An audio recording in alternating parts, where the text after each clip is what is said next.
Et salut YouTube, aujourd'hui je vais vous parler de Squad. On a pas mal de nouveautés, des nouvelles qui sont arrivées sur leur site, ou en tout cas ils ont fait une annonce, la fameuse lettre from the Squad Leader. Et cette fois-ci on a beaucoup de choses, donc je vais en faire une vidéo, j'ai envie d'en faire une vidéo. Il y a aussi Hades Fresher qui m'a transmis ces infos et tout. Je vais vous envoyer d'ailleurs si vous voudrez à la fin la traduction en français. Il a fait un dossier que je vous mettrai dans la description si vous voulez aller voir son boulot, qu'on remercie et qu'on salue au passage. Mais donc en gros, qu'est-ce qu'on va avoir dans cette lettre? Si vous voulez, vous avez une espèce de roadmap dans laquelle est détaillé ce sur quoi ils sont en train de travailler activement, ce sur quoi ils commencent à bosser un petit peu, qu'on voit de loin, et puis la prochaine mise à jour 9.0, les détails qui vont arriver. Et nous, si on regarde ça de plus près, on sait que donc la 9.0, on va avoir Al-Basra qui va être retravaillé, qu'on a déjà vu pas mal sur les sessions de playtest, avec l'arrivée d'Unreal Engine 5, c'est un peu le truc phare sur lequel ils ont énormément travaillé. Et on a également la nouvelle physique des véhicules, New Lighting Scenario, ça c'est juste la lumière dans les bâtiments. Al-Basra on l'a dit, IMF Faction Update, ça c'est donc la faction des insurgés. La milice qui va être retravaillée également, et puis un Weapon Skin Pack, donc un nouveau pack de peinture pour les armes. Ça c'est super, on y attendait, on était au courant que ça allait arriver, donc c'est ce qui risque d'arriver prochainement dans les semaines qui arrivent. Mais par contre en termes de nouveautés, ce qu'on ignorait, là, les vraies nouveautés de cette annonce, c'est le système donc Commendations. C'est quoi? C'est un système de recommandation. Littéralement Commendation c'est commandement, mais peut-être que c'est plus un système de recommandation où c'est cool parce qu'en gros, à la fin d'un match, vous allez avoir des jetons que vous allez pouvoir distribuer, si vous voulez, à certaines personnes dans le menu. Et par exemple, si vous avez un super squad leader, eh ben, vous pourrez lui donner un jeton pour montrer qu'il a bien joué. Et lui, ça va lui faire progresser une barre, si vous voulez, d'XP avec son logo qui va changer, et on pourra comme ça reconnaître les personnes qui ont eu des recommandations, des jetons d'autres joueurs. Donc c'est un système de progression et d'expérience, mais social, et je trouve ça super parce qu'en fait, moi c'est vrai que j'ai toujours eu envie qu'il y ait un système comme ça sur Squad, mais moi j'avais imaginé un truc simple, quoi, juste avec de l'XP et puis tu montes en grade. Mais là, faire en sorte que ce soit social, c'est hyper bien vu. C'est nouveau, j'ai jamais vu ça. Et c'est vraiment sympa, c'est une belle idée. Puis comme bon, ça va être le bordel à la fin des matchs, c'est sûr, ça va gueuler. Il y en a qui vont réclamer leurs jetons, c'est sûr, ce sera encore plus la foire. Mais c'est trop bien, je trouve que ça, c'est vraiment une très bonne idée. En fait, ce que ça permet aussi, en plus du côté sympa et de reconnaissance, et voilà, la petite fierté d'avoir un joli badge, c'est aussi pour les nouveaux joueurs. Ils verront, tu vois, si quelqu'un crée une squad mais qu'il a aucun jeton, ou que son niveau est très bas, peut-être qu'il va plutôt aller dans une autre escouade avec quelqu'un qui a eu plus d'expérience. Parce que autant toi, quand t'as de l'expérience, aller dans une escouade avec un nouveau squad leader, ça dérange pas parce que tu peux l'aider. Mais s'il y a que des nouveaux dans une escouade avec un nouveau SL, ça risque d'être compliqué. Donc c'est très bien, ça donne une idée aussi du niveau du gars. Et voilà, ou même toi en tant que squad leader, tu pourras voir dans ton équipe si tu as quelqu'un qui est complètement nouveau, ou si tu as un médic, tu vois, qui est hyper expérimenté. Donc c'est pas mal, ça permet de préjuger en fait, hein, les joueurs, et de savoir un petit peu comment se comporter avec eux, qu'est-ce qu'on peut attendre d'eux. Donc ça, je trouve que c'est génial. Donc il faudra quelques mois avant que que les tokens montent et tout, pour avoir une idée du niveau des joueurs. Mais très bien. Eastern European Biome Rework, ça c'est cool aussi. Ça va être sur toutes les maps genre Rio Rivka et tout, je pense, hein. On va avoir un travail des visuels. C'est vrai qu'elles sont ternes, ça fait très automnal. Et voilà, ça va être sympa d'avoir ça. Donc on verra, hein, là aucune idée. Enfin, on a une petite image. Mais donc nouveau bâtiment, donc végétation, tout ça. Donc ça c'est très bien, ça va aller avec l'Unreal Engine 5 en plus, donc ça va rafraîchir certaines maps. Yorivka, hein, c'est la map qu'on joue une fois sur trois entre Godorok et Muta en ce moment, on a compris. Mais qui est très bien, hein. Mais donc voilà, un rework comme ça du terrain, c'est cool. Et on a la faction ukrainienne qui va arriver, ça c'est très bien aussi. On a des images d'ailleurs où on voit ils sont assez stylés. Alors peut-être un peu patapouf, hein. Il a l'air d'être assez large, donc à voir. Je me rends pas compte à côté d'un autre soldat, tu vois, s'il prendra pas plus de place. avec complètement un nouveau reskin et tout, donc très bien, faction ukrainienne, on verra de quelles armes ils sont dotés, de quels véhicules ils ont, à mon avis ça va être aussi inspiré de l'aide américaine et de l'Europe. En termes de faction, on a aussi la Middle Eastern Alliance qui va être convertie en Ground Forces of Iron, et donc ça, ça me fait plaisir parce que pour ceux qui aiment la MEA, ils vont être un peu tristes, après à voir s'ils réutilisent ces conversions, donc peut-être qu'ils vont réutiliser certains assets, certaines armes comme le G3, qui est une arme qui fait divergence. Il y en a qui adorent, il y en a qui détestent. Moi, la plupart du temps, je déteste. Et quand je fais mouche, je suis là, ah putain, elle est bien en fait. Mais bon, non, mais voilà, c'est-à-dire qu'il y a énormément de recul. Et en fait, je trouve que avec la mise à jour qu'il y a eu de Squad Infantry Overhaul, ça devient très compliqué à jouer. En tout cas, en close combat, c'est quasiment impossible. Mais moyenne longue distance, voilà. Enfin bref, un rework de cette faction, c'est super. Ils sont un peu moches aussi, je trouve, vraiment. Enfin, d'ailleurs, je sais pas si vous avez vu, mais quand vous êtes fusillé, le bras avec le gant au bout, le bras tout fin avec le gant au bout, ça fait un peu Mickey, je trouve. Enfin bref, c'est très bien qu'ils bossent là-dessus. Party System, Social System, Squad Up Easier. Donc ça, bon, bah c'est bien pour ceux qui ont envie de jouer ensemble. Alors à voir, c'est vrai que ce qu'on faisait d'habitude, c'est que tu te mets sur Discord, on choisit un serveur, tout le monde rejoint. Mais du coup, tout le monde est dispatché d'une faction à l'autre et il faut essayer de changer de faction. Donc peut-être que là, ça sera la manière de tous aller dans la même faction. À voir dans une partie qui est complète comment ça se passe pour faire la queue, tout ça. Mais ils ont sûrement dû réfléchir à un truc.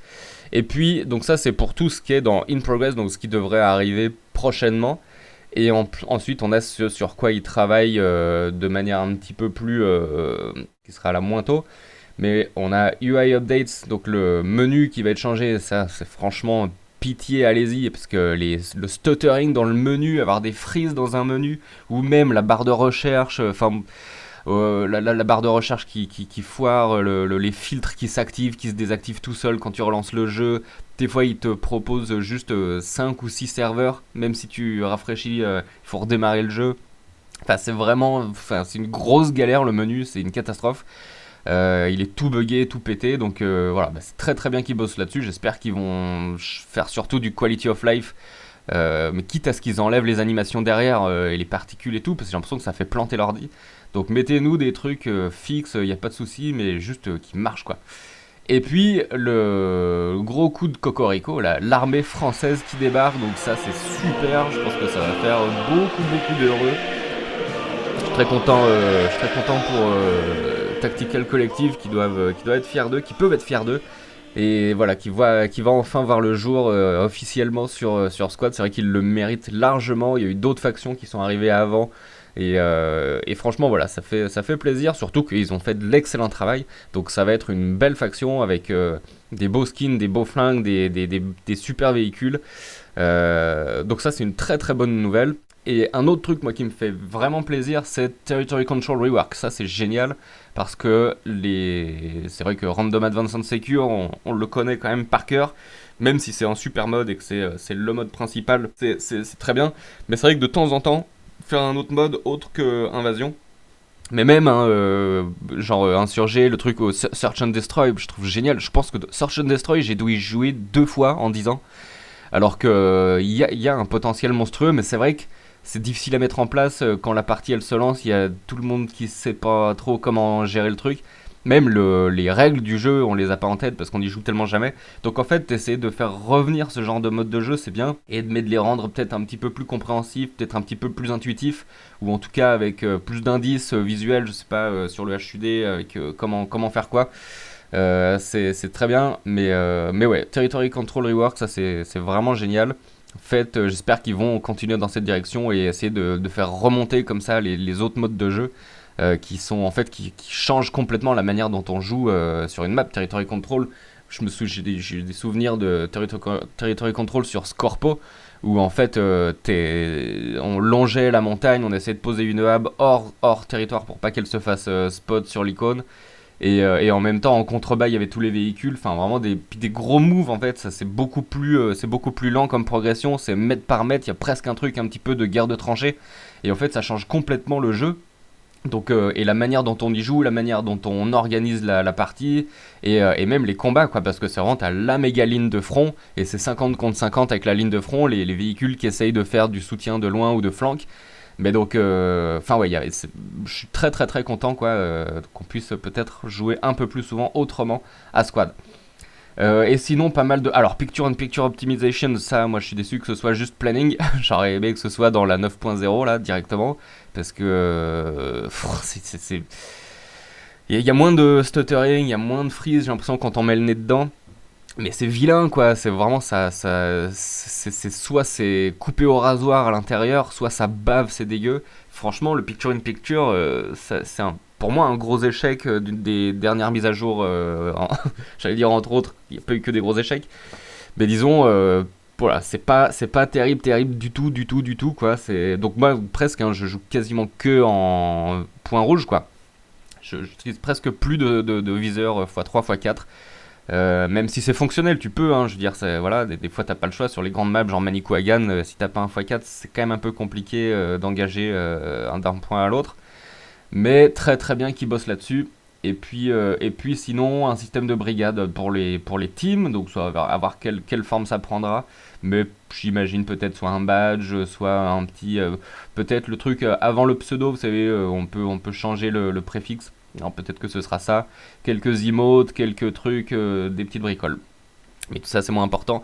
Mais donc voilà, beaucoup beaucoup de choses qui arrivent. Je trouve une très bonne nouvelle. En fait, si comme vous n'avez pas joué à Squad des masses depuis un an, voire même plus, hein, moi j'ai pas du tout joué pendant un an. Là, je m'y remets activement pour reprendre le jeu en main. En attendant la 5.0, histoire d'être à jour, parce que j'ai oublié, mais il n'y a rien, pas mal de petits trucs. Mais bon, ça revient vite, hein, c'est comme le vélo. Mais donc voilà, si comme moi vous n'avez pas joué pendant longtemps, je pense que là, les grosses mises à jour qui arrivent, donc tout ça, ça devrait arriver 2025, hein, c'est ce qu'ils disent. Donc c'est peut-être l'occasion de remettre le nez dedans quand ça sortira. Parce que vraiment ça va beaucoup changer le jeu, surtout graphiquement évidemment la 5 enfin Unreal Engine 5. Mais même peut-être ce truc de commendation, enfin c'est bête, mais d'avoir un suivi de ses progressions, ces trucs de récompense, les nouvelles factions, les nouveaux biomes, le nouveau menu, ça va vraiment rafraîchir le jeu. Et si en plus on a des remaniements un petit peu des modes de jeu, parce que ça c'est vrai que c'est fondamental, ça peut vraiment vraiment changer l'expérience carrément. Même si là je vois rien sur le gameplay, moi j'aimerais qu'ils corrigent un petit peu, qu'ils affinent en fait le gameplay. Je trouve que c'est très grossier. Je suis complètement ok avec le fait que ce soit difficile, qu'il y ait beaucoup de suppression, que la stamina il faille la gérer, et que pour renforcer les rôles support, pour renforcer le travail d'équipe, tout ça, je trouve que c'est des très bonnes idées. Mais je trouve grossier comme ça fait. Enfin, vraiment, le sway de l'arme, je suis désolé, c'est n'importe quoi. On a l'impression que vraiment. Enfin, on est ivre mort quoi. Enfin, il louche dans son truc, le flingue part dans tous les sens. Et en fait, c'est quand t'as un mec en face de toi et que t'as couru sur 4 mètres, il faut que t'attendes que par hasard ton viseur passe devant la cible et te tire à ce moment-là. Donc t'as aucun contrôle du tout. Et je pense que il faudrait peut-être qu'il y ait un truc où il peaufine, où tu puisses gérer un peu quand même. C'est-à-dire qu'il y ait de la pénalité, mais qu'avec ta souris, t'arrives à quand même rattraper le viseur pour, tu vois, en te concentrant, essayer de le ramener sur le joueur. Que là, c'est complètement impossible. Bref, voilà, je pense qu'il faut peaufiner ce truc. Pour moi, je trouve vraiment grossier et des fois complètement injouable. Donc, mais bref, ça c'est mon petit espoir. Je le vois pas du tout là, c'est pour ça que je suis un petit peu déçu. Mais on verra bien. Toujours est-il que voilà, il y a beaucoup beaucoup de choses qui arrivent, donc ça donne envie, c'est encourageant, et bien voilà, on se retrouve une prochaine fois pour du gameplay, peut-être sur Unreal Engine 5. Et voilà, moi je vous dis à la prochaine, ciao.